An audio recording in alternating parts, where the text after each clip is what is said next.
About 10% of my audience feels numb during EFT tapping. You know, when they're in a social situation, they get triggered with shame and insecurity and anxiety. But when they're in the comfort of their own home and they're thinking back to past situations or they're imagining upcoming social situations, they feel totally numb. Now in this video, I'm going to be talking about why that numbness is there, and I'm going to give you 3 solutions to resolve it so that you can overcome your social anxiety after all. Hi, my name is Sebastiaan here. I'm a former social anxiety disorder sufferer and a social confidence coach since 2009, and I suffered from being emotionally numb myself when I initially started tapping. And I managed to overcome that, and I'll talk about how I did that later on in the video. Let's first check in with why is it even happening? Dissociation. Dissociation is a psychological term for your brain dissociating from the emotional pain that you're experiencing. And this usually happens when you're experiencing a strong trauma or prolonged trauma, or when you're dealing with chronic stress. An emotional numbness in this scenario is nearly always associated with dissociation. Now, if we look at my life for an example, my dad died when I was 5. After that, there were constant fights with my mom and then my stepdad, which got so bad to the point that I had to be placed outside the house when I was 9. Now, that was so painful that my mind shut off my ability to feel, you could say. I dissociated from my thoughts and my feelings and the things that were happening over and over and over. So I dissociated from my emotions, and I wasn't fully living in the present moment. It's like I was going through life and I was seeing what was happening, but it was like I was an observer of it. Kind of like when you're in the movies watching your own life pass by. It's like there's a glass ceiling between you and the world. Now for me, that didn't mean that I turned into an emotionless robot, but rather that when I would get triggered, I would get strongly triggered, and I'd feel shame and I'd feel guilt and I'd feel humiliation and embarrassment and anxiety. But when I was in the comfort of my own home and I would try to recall these feelings or think about what was coming up, I was completely numb. I would feel nothing. Now, in fact, often I'd be at home and I'm like, I'm fine. Everything's gonna be fine this time. But then I would walk out, and as soon as I'm in the situation, boom, I'd be all self-conscious and I'd feel all anxious. Trauma and chronic stress leads to dissociation, leads to numbness. How to overcome numbness? 3 solutions. Solution number 1, tap on what you do have access to. Now, you don't have access to your feelings, so what can you tap on instead? Well, for example, you can tap on how you feel about the fact that you're numb and that you're stuck and that nothing works. And how do you feel about your difficult life circumstances? Those are things that likely bring up frustration or anger or helplessness. If you have access to those feelings are great tapping targets, and they can open the path. Next, you can tap on future fears. Now, some people don't have access to that. I didn't, but some people do. Some people are just dissociated from the painful past, but they have access to anticipatory anxiety and fears that are coming up and so on and so forth. So you can think about future things that are coming up, and then you can address that. Now, and if you have that, what you can do is you can ask yourself, okay, what am I scared of happening in this upcoming event? And it might be, well, I'm scared about being around my boss. And then you can ask the follow-up question, what's so bad about that? And then your answer might be, well, because I might become the center of attention. Then you ask the question again, well, what's so bad about that? Well, then I might blush. Okay, maybe that's the biggest pain already, but just in case, ask the question again. What's so bad about that?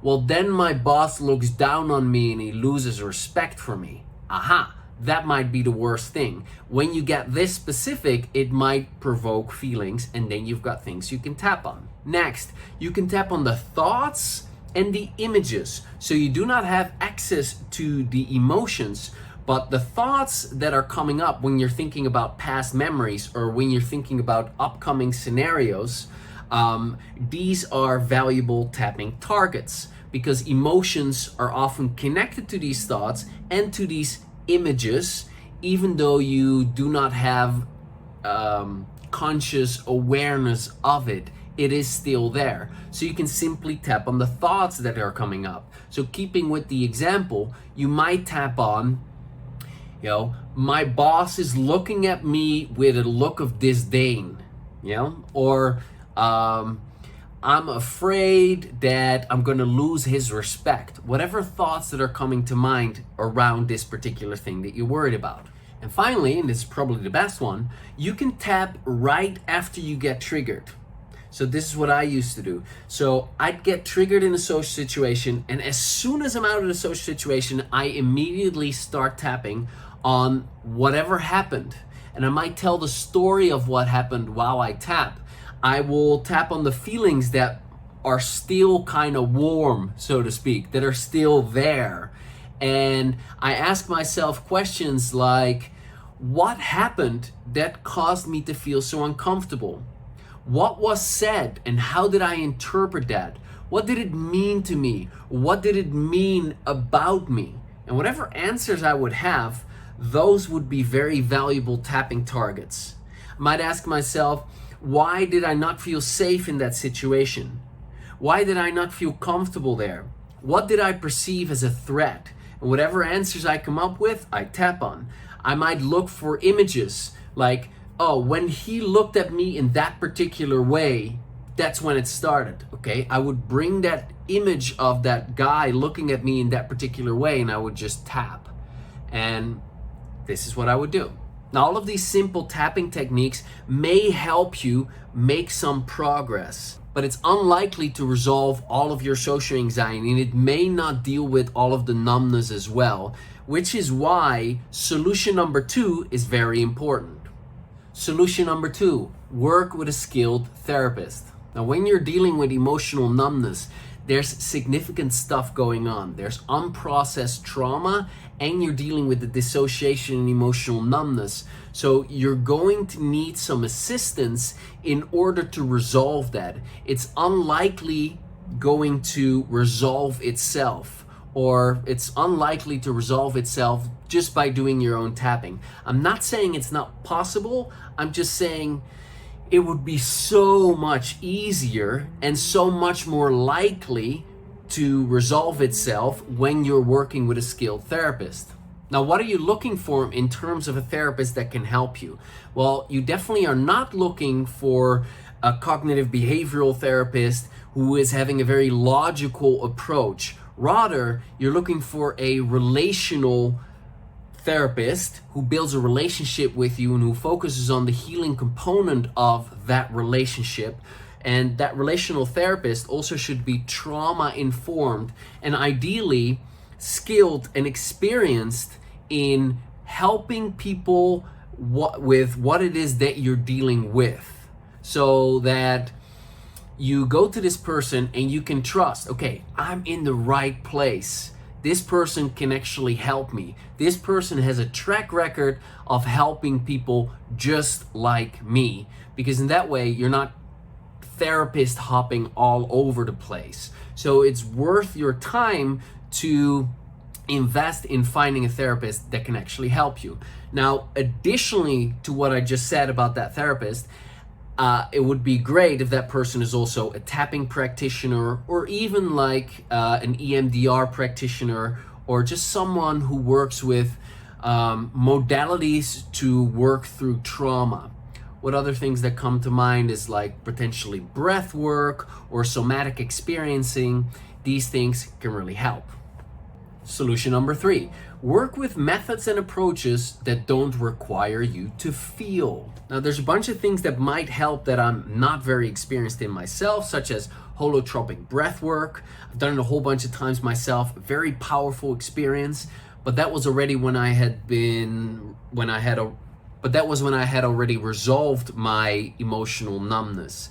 Another thing I've heard to be very powerful are things like ayahuasca, magic mushrooms, these kinds of things, and they now have quite a lot of scientific backing. So do your research if that is what you're interested in. However, I cannot promote these things because I have not experienced them myself and I have not gotten results with these things. So I'd like to only talk about the things that I know that work either by personal experience or working as a coach. And they are the following things. 1, Psyche, 2, emotion code, and 3, TAT. They are all energy psychology techniques, and I don't talk about them much because they don't have as much scientific backing as tapping has, but they are amazing. All right, so now let me quickly tell you a story of how I overcame my emotional numbness.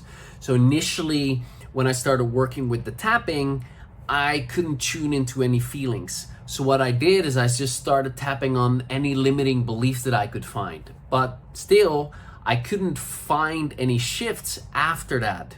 So eventually I reached out to a practitioner, and then in a workshop, he triggered me by asking some revealing questions. And then when I was triggered and I felt the shame and embarrassment in the moment, I started doing the tapping, and that's when I felt a real shift. So that helped me to realize, okay, when I'm tuned in to the trigger and I do the tapping, that's when I get relief. That's why I mentioned earlier, okay, you can start tapping after you get triggered right away and you can get some benefits. Okay, so that's what I learned. Then I started doing that, tapping after I got triggered, and I still didn't really get my emotions back.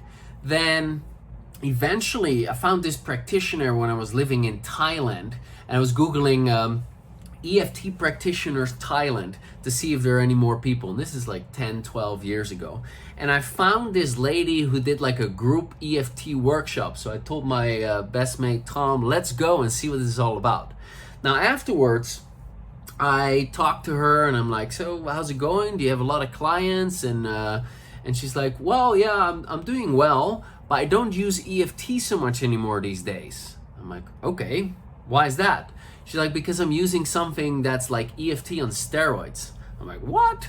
I gotta know what that is. What is that? She's like, it's emotion code. It's very simple. It works with muscle testing, and you uncover and release trapped emotions. And you don't have to tune into emotions. You just work with the subconscious mind. I'm like, okay, fine. Let's try it out. And so tried it out. Standing in this room with this lady, and she's like muscle testing me, and she's like, do you feel that? Do you feel the difference? Say, my name is Sebastiaan. I'm like, my name is Sebastiaan. She muscle tests me, and she's like, yeah, you're nice and strong. So now say, my name is Brenda. I'm like, my name is Brenda, and she presses, do you feel that difference? And honestly, I didn't feel any difference. And I'm like, no. She's like, well, I can feel it. Let's start releasing things. What do you want to work on? And I shared whatever I wanted to work on. And then she keeps like muscle testing, and as soon as she has an uncovered trapped emotion, she rolls this magnet over my head, and she's like, oh, did you feel that? I'm like, no, I don't know. I don't feel anything, right? It's the problem that we have.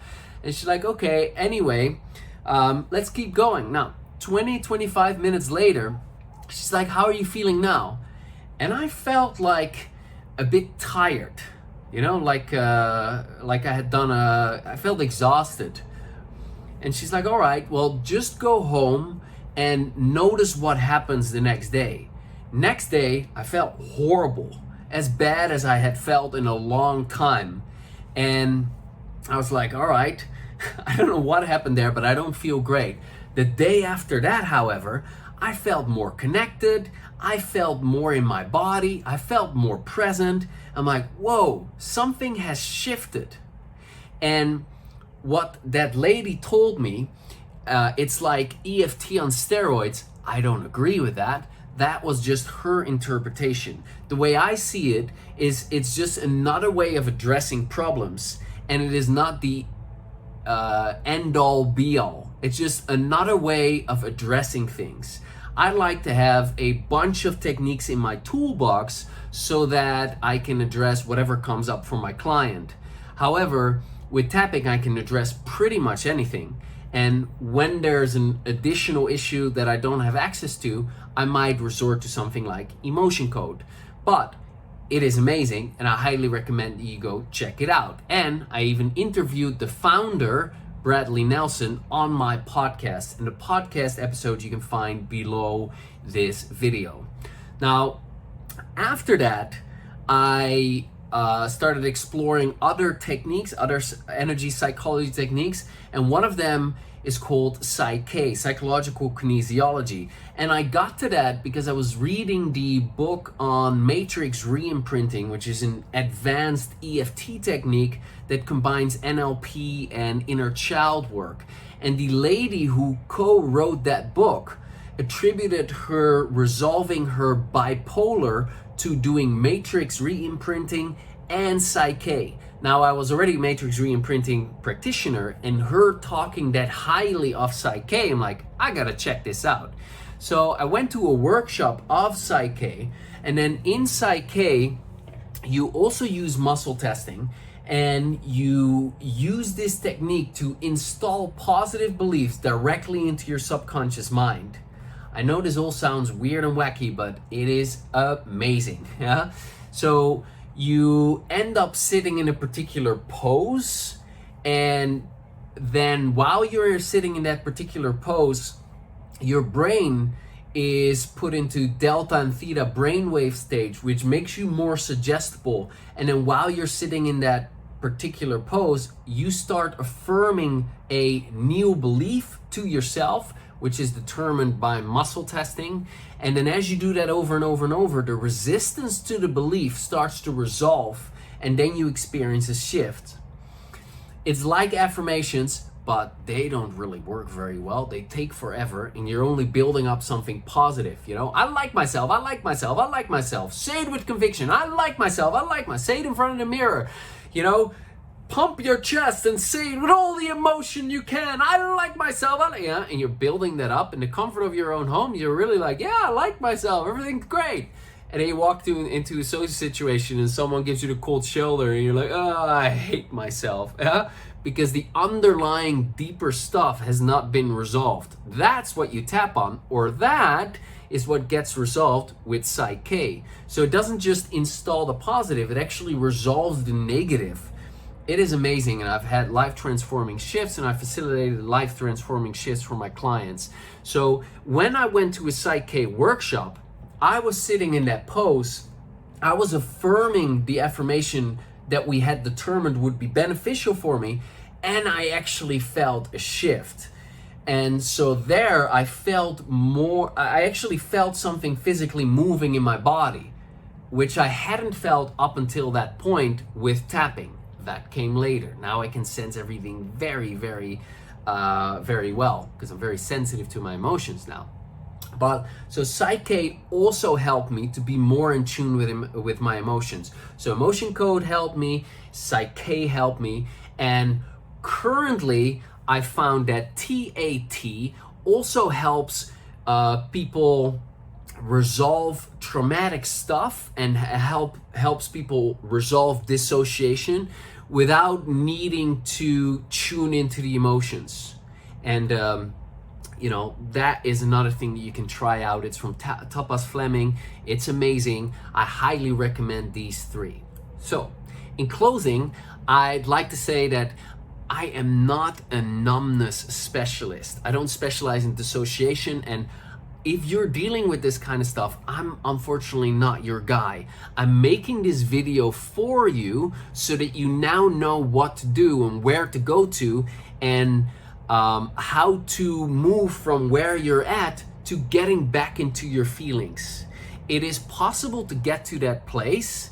It will just take a bunch of work, all right? And you can do that work, and there are people specialized in it. It's just not me. So I'm also saying that because I want to help the kind of people that I can help, and when you're dissociated, the programs that I offer are not going to be as effective, right? So get the kind of help that you need for this emotional dissociation, and then once you're done with that and you can feel your emotions, then go reach out, and you know, I'm happy to help you, right? So I hope this helped you. Get help. There really is help available for you, and you know, you can really get to the other side. Bye for now.